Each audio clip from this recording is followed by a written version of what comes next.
I'm with Aaron Eckhart at the Four Seasons Hotel in Los Angeles. We've got good light, and this is his last interview of the day, so let's make it good. So you got two movies, really, really good ones, like you at the top of your form. So there's Bleed for This, which Open Road is releasing, the people who put out Spotlight last year. And we also have Sully, which is like a huge hit. Did you expect that? Did you expect Sully to be a huge hit? No, I can't say that I did.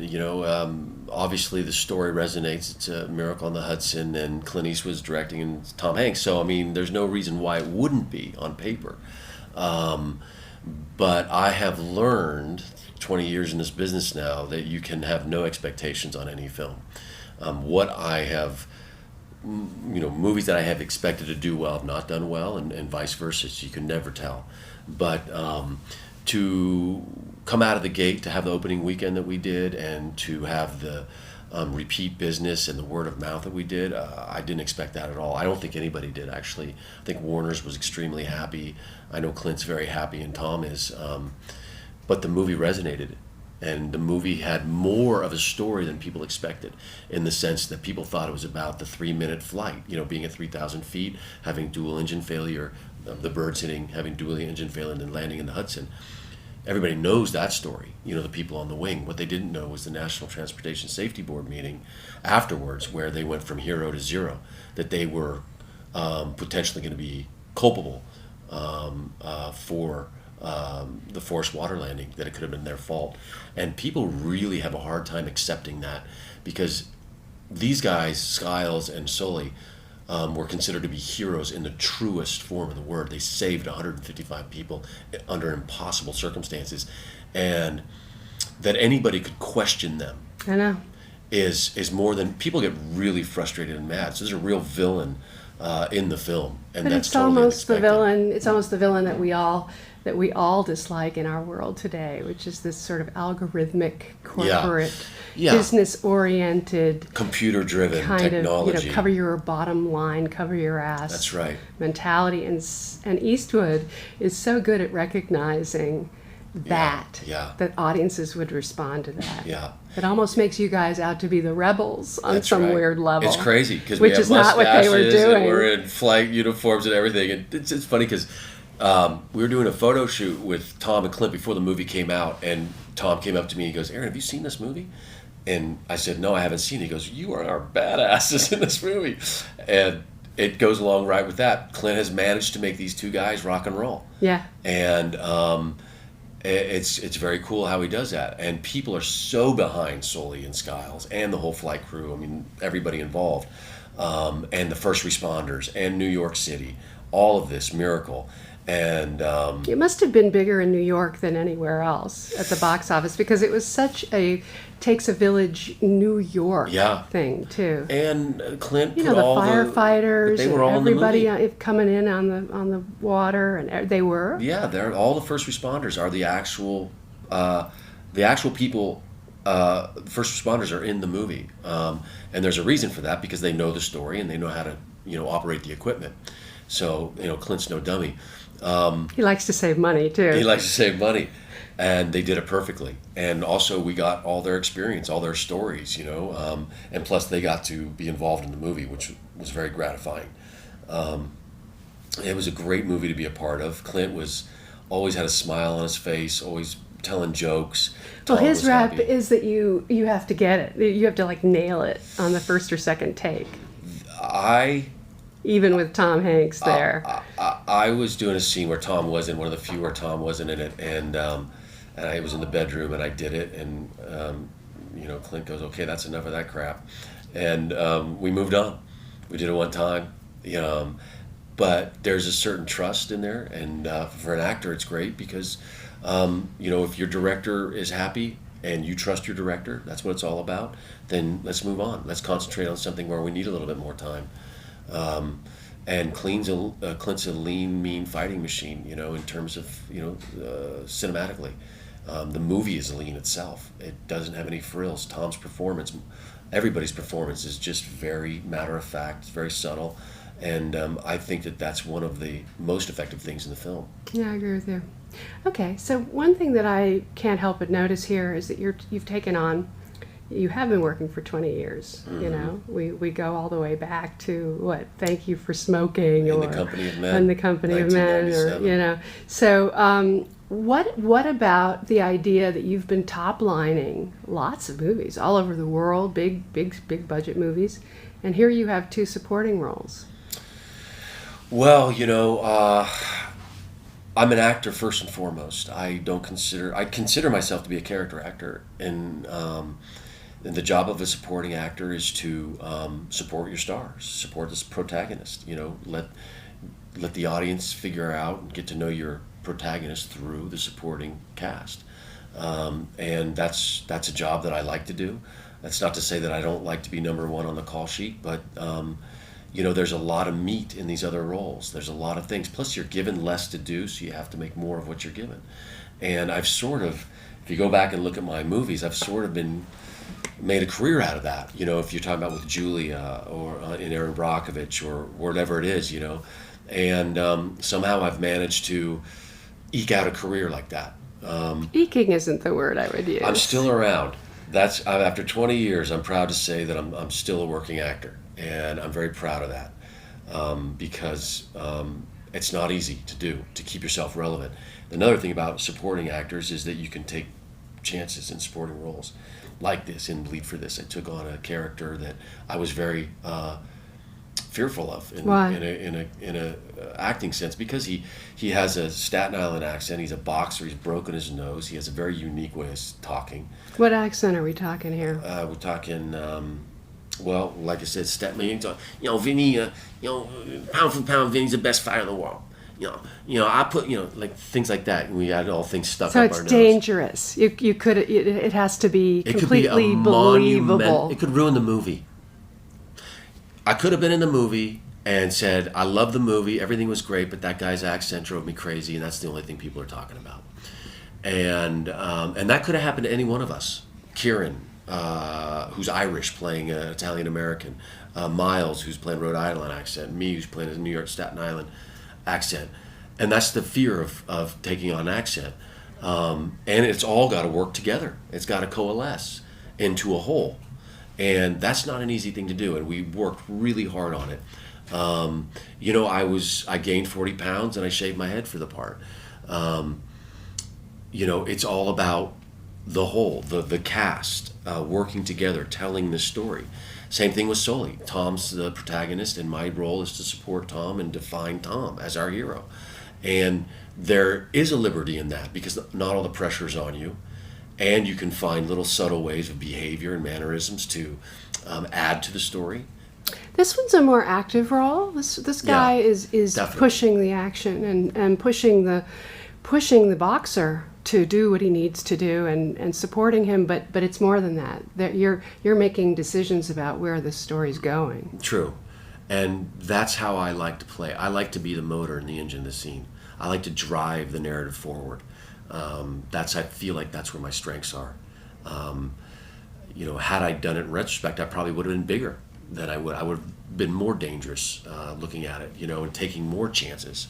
I think that's the fun of it. But I also like to be, to carry the movie, to be the protagonist. There's a certain challenges in that, and some of the challenges have to do with finding roles that are worth doing. How do you feel about some of the ones that just didn't turn out as well as you would have liked? I'm haunted by them, heartbroken on a daily basis. But didn't you sometimes know ahead Every of single time while you're making the movie. But you got to make the movie. And that's what's so heartbreaking about it. I mean, I think that whenever you hear an actor misbehaving on set or whatever it is, unless he's just a complete narcissist, it's usually because that actor knows that things are not all is not well in Denmark. Christian Bale on Terminator or whatever. Actors get scared. He's an actor who really wants to be good, too. That's another thing. Here we are. We've all made the effort for you to come out here and interview me, and I'm in the movie, and people are spending money and time, and it's forever, and you're going to be judged on it, and so people want to get it right, and there's a lot of pressure there. There's personal pressure, and then there's outside pressure, and everybody feels it. So on Bleed for this, the great thing about this movie was that if you looked across the table, that you saw Miles, who gave it all. You see Kieran, you see Katie, you see Ted Levine, and everybody's in character at all times. So you don't have to use your imagination and stretch and go, okay, he's not really doing it for me, but I'm going to use sense memory and substitution and all the techniques in your acting bag to try to make it real for you. This movie was extremely real. We filmed it in the streets of Rhode Island, at the venues where Vinny fought, in the doctor's office where he got the screws taken out of his head. We were there. And so the movie was very real and very visceral. Were you helping Miles with it too? Because it looked like a tough one for him. What I did with Miles was, right off the bat when we were in our rehearsal, when we got to Rhode Island, I just was the trainer right away. I gave him his water. I toweled him off. I slapped his ass. I whispered in his ear, "Hey, champ." I yelled out call signs to him. I did right away. I became the trainer, so nobody else gave him water. I didn't want anybody else to put water in his mouth. I didn't want anybody else to give him a towel. I didn't want anybody else to whisper in his ear. That was my job. And I wanted him to get so used to me doing that when we were on film, that it was the natural thing. So after he's sparring or after he's training or whatever, when I come over, he immediately opens his mouth. Because if you watch a real fighter, that's exactly what happens. Because it's a nurturing environment. It's a sacred relationship. He has to trust me.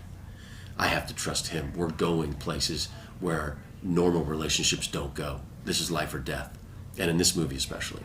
And it affects everything around us. I mean, even me, Kevin, acquiescing to train him again. That's very heartfelt. It's a moment. And for him to ask me to do that, there has to be such a bond of trust there. And so that's how I developed it. And he reciprocated. He let me touch him. It's interesting in acting, whether it's a love story with Nicole Kidman. I said in Rabbit Hole with Nicole, I said, and we had very little rehearsal time. You were great in that. Thank you. I said to her, one of the first things I said to Nicole is, you have to let me touch you anywhere I want, anytime I want. Now, did I mean that I was going to go over the bound? No, I just said, but I'm not talking about a sexual touch. I'm talking about a touch when she doesn't see me coming and a hand on the shoulder. Have you seen Loving yet? Not yet. They're like that. They're like that. That's what it's. But you have to create that either verbally, or you just have to non-verbally say, "I'm yours, baby, and I'm in your mind." And that's where the great performance is. The audiences understand that, and it deepens the relationship. So even with the boxer, I mean, with Miles, that's what I wanted to create. We didn't discuss that, but that's where I tried to get it to go. So now that you've done these two and they've turned out so well, and you must have had a conversation with your agency. You must have said, "I'm going to do some character roles. I'm going to go for this." Have you told them that you want to be really judicious about the future roles you accept? Yes. It has been discussed. Not that they would resist that or push him any other way. Yeah, they might. Or might have in the past. I think that, especially in this day of television, and there's a lot of different directions you can go in, and where the money is and where the opportunity is and all this. I think that I would like to do things that are more meaningful to me, that I personally can get. Doing press for this movie has been the most rewarding press tour of my career, because I'm behind the films. I like the people I worked with. I'm proud of them. I'm proud of the work I did, and I'm older now. I'm 48, and I've been through bad behavior. I've been through all that other stuff, and I just want to appreciate where I am and who I'm with now, and I want that to continue. And that means that my next role, or whatever, because I'm going to start directing now. Good. What I direct, I want it to be meaningful, not only to me, but socially meaningful. I want it to. Although I don't have any children, I'm not married. I know that kids go see films, and I want them to be able to look at this as I looked at Rocky, or I looked at whatever movie that I saw as a young man and said, okay, I learned this from it. I gained strength. I gained courage. I'm a better and braver person because I saw that movie. My eyes were opened for that. I never looked at something that way. I never looked at a question that way. And I want to put those in my films, whether I'm acting it or directing it. Have you got one coming up? I have not worked this year. I've taken 6 months and rewrote a script and was going to direct it this fall. And unfortunately, because of what's going on right now with my press schedule and everything, I had to give up the film. So I'm not going to say it was for naught. It was about foster care. It was about children. It was about abuse. It was a very hard and dark but rewarding movie. I gained a lot of knowledge and strength from that movie, and now I got to go find something else and make that important to me. But there's a lot of subjects out there to tackle, and even if it's a relationship movie, my principal interest is figuring what life is about, what we're doing here, what our purpose in life is, and why we're together, and how, even though it's painful and uncertain, why is this all worth it? I think that's really rich material for movies, and I think audiences want to hear deep universal truths. Well, that's what the studios are not really giving them. But that's okay, because it doesn't have to be a studio movie, and that's why I just went up to Sundance the other day because I was passing through Utah. And I went through there. I used to work there, and it really hit me this time how important Robert Redford has been to this industry and to my life personally. He has revolutionized film. Go on to your life personally. In what way? Well, first of all, I used to work. I got my first job because of Sundance. I met a casting director driving her. I used to drive vans from the airport to Sundance. And I met a woman. I told a woman that was sitting in the passenger seat while I was driving that I was going to move to New York after film school. And it was her, Donna DeSeta, who I'll always be indebted to. She's a casting director in New York, and she kind of looked at me and she goes, in her own way, she says, "When you get to New York, call me." I mean, she didn't believe it. She didn't put any more mustard on it than that. And I did. I called her, and she put me in a beer commercial, which made me a lot of money. And I was able to live. I went to New York, didn't know a soul, had $1,300 in my pocket, and I came out a king. However, I never got a job in New York. For 4 years, I never got a job. And I went on hundreds and hundreds, if not thousands, of auditions. And so at Sundance, Neil LaBute in The Company of Men, in our first film, went to Sundance. That's right. And it went to Cannes. But Sundance changed my career. I tell a story. I went into Sundance without an agent, and I came out of Sundance with answering my phone, and it was Sean Penn. And my life has never been the same since. Every single day is an adventure for me. Every time I pick up the phone, I don't know who's going to be on the other line. And as recent as Clint Eastwood calling me up.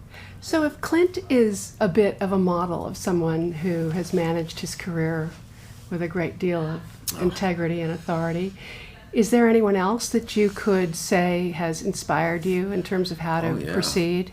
Look at Ben Affleck, what he's doing right now. Look at Bradley Cooper, what he's doing. Look at guys that are viable and today. Ben is a huge inspiration for me, and Bradley is too. People who are taking control of their careers, who are getting good material and making good films and making people better around them, winning awards, influencing people's lives. Anybody who's doing that and who's not, what Bradley did with Clint was American Sniper. Yeah. And he's continuing on and gaining confidence. And he was great on Broadway. Yeah. I don't know if you saw that. I didn't see it. He was wonderful in Elephant Man. He's a great actor and taking chances and not being afraid. I mean, everything about this business is based on fear, in the sense that you're making yourself very vulnerable, putting yourself out there, even to go to work, even to, I don't expect people to understand but it's true. And for those guys, and for Clint, and even for Tom's directed, and that's what I tell Miles too. I say, you got to direct as soon as you can, or produce something. Just do it. It would help him to learn what other people have to go through. That's right. I'm 48. I'm doing this too late. I went to film school when I was 21 years old or whatever. This is way too long for me. But that's my journey. So you studied production? Oh yeah. And you wanted to be a director at the very beginning? I didn't even want to go to college. I started acting when I was 14 in high school. I was done. I went to college only because my friends were going to college and I had nowhere else to go. I wasn't ready yet. But I've never seen my diploma because the day I got my last credit, I moved to New York City. I didn't need that. I guess I went to college was good because I met Neil there. But other than that, when people say, do you have to go to college? I said, other than a relationship, there's no need. I go to college still every single day working with the people that I work with. That's what this business is about. It's about meeting people and observation and then getting out there and doing it. I meet people all the time in Q&As and doing this. Met two girls, young women last night who are producers and this business, this is one of the last businesses on earth where it's you don't cut it, you're out business, no questions asked. It's the wild, wild west. It's long hours, and it's do your job, and I love that. And you're still here because you're good at it. So thank you, Aaron. You're welcome.